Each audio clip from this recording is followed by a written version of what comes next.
Hey guys, it's Tammy. Before I start, click on the subscribe and the like button.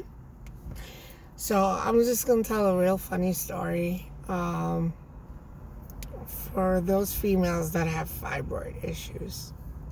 Okay, if you have fibroid issues, you know that you are a prisoner to your uterus. Your uterus pretty much controls your life. So last year, it was 2018. In November, I went to the hospital because I was losing a lot of blood. I was bleeding for about 2.5, 3 weeks straight, to the point where when they drew my blood, my hemoglobin was under a 4. So I had lost a lot of blood. So with me losing a lot of blood, obviously they had to do blood transfusion. Now the hospital I went to is North Shore Hospital. That's the only hospital that I go to. They're a very good hospital. Their staff, from their nurses to administration, everybody is just wonderful. So they come back, they give me the results, and now I'm explaining the situation to them because my fibroid was so big that when I would go to the bathroom, it would pop out and I would have to pop it back in. So the gynecology department told me that I was birthing a fibroid.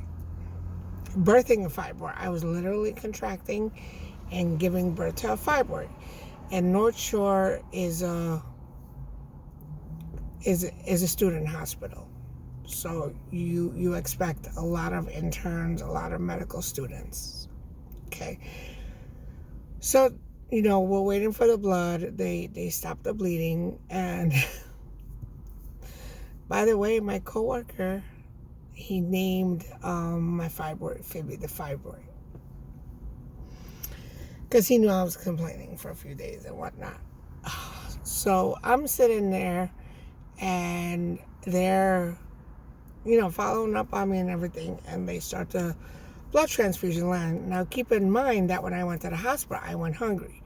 Yes, I like food. My only focus is food. It was only food because I was hungry. When I'm hungry, I get upset. Like, don't talk to me unless I'm fed. So a bunch of interns came in, and you have to be prepared for medical students. They are very inquisitive. They want to ask questions. And I became the science project of the hospital because they haven't seen anything like this, where a person is actually contracting and giving birth to a fibroid 10 centimeters by 5 centimeters. Every hour I had a medical student, an intern, come in and be like, "Hi, my name is such and such, and I'm an intern or a resident. And I was just wondering if we could examine you." There must have been 15 interns, in addition to other doctors from other areas of the hospital. I was like, okay, whatever. And a lot of patients have a habit of being nasty to interns. They get upset when an intern asks a question, or they want to know what's going on. Don't go to a student hospital to a learning hospital, unless you are prepared for that. And I knew they were afraid to ask some questions. So I looked at the interns. I said, well, you can ask me any question you want. That's why you guys are here. I was okay with it. I was going through my blood transfusions. I was still hungry. And the intern looks at me, and the intern says, well, I want to know if you take any vitamins. What the fuck does me taking vitamins have to do with bleeding out of my fibroid? and going through a blood transfusion and birthing a fibroid. The poor kid, he did not know what to ask. So the head of gynecology, she said to the intern, she's like, we need to ask better questions than, do you take vitamins? And I thought that was funny. And then finally, long story short, they brought me upstairs. Now, I had the whole gynecology team in my room, from certain interns to the whole team. So they're like, okay, we're going to try to remove this fibroid without taking you into the OR. So I said, okay. So I said, when I use the bathroom, it pops out. And they're like, okay, great. We're going to stand you up on the bed and we're going to remove the fibroid. Now, the nurse was in there. Obviously, they whoever was in the room with me, they told them to leave. So the nurse is witnessing this whole thing. I'm standing up on the bed. There's 3 doctors holding me up, and I'm pushing because I'm contracting and the fibroid is coming out. They can't clip it. They can't clip it out. They had all the instruments. All the instruments were sterilized, right? Fibby did not want to come out, my fibroid. So then they're like, okay, we're going to have to bring you into the OR. I said, okay, so when is this going to happen? They're like, okay, we're going to do it tomorrow morning. I said, okay, great. So they're packing up.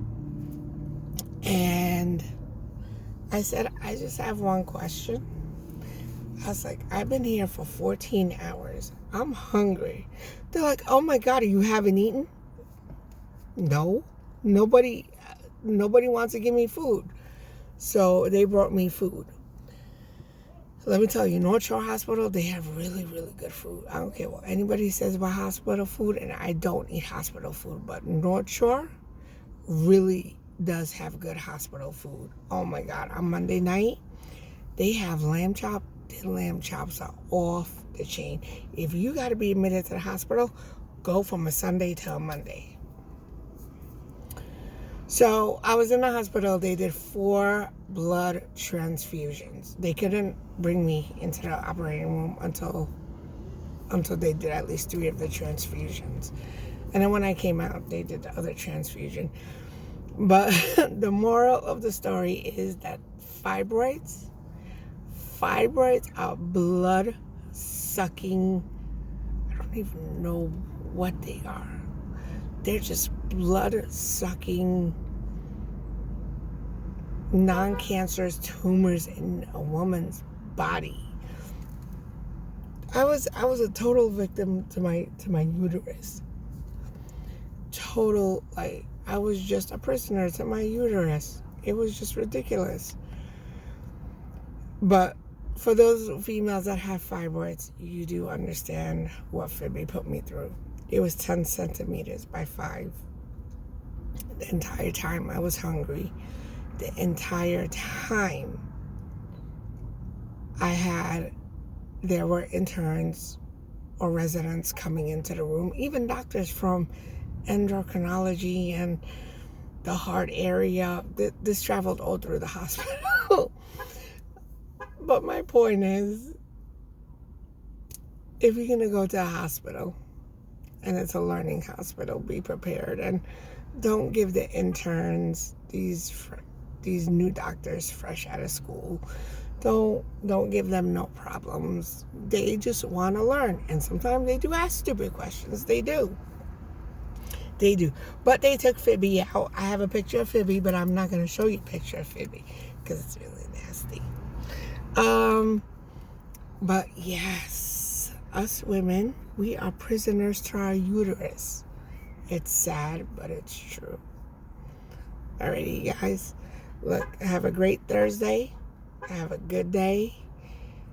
And keep your immune system strong. Help each other out and be there for each other. Alrighty, we need each other right now, so take care of yourselves. And drink a lot of water. Take a lot of vitamin C. I'll talk to you later. Bye.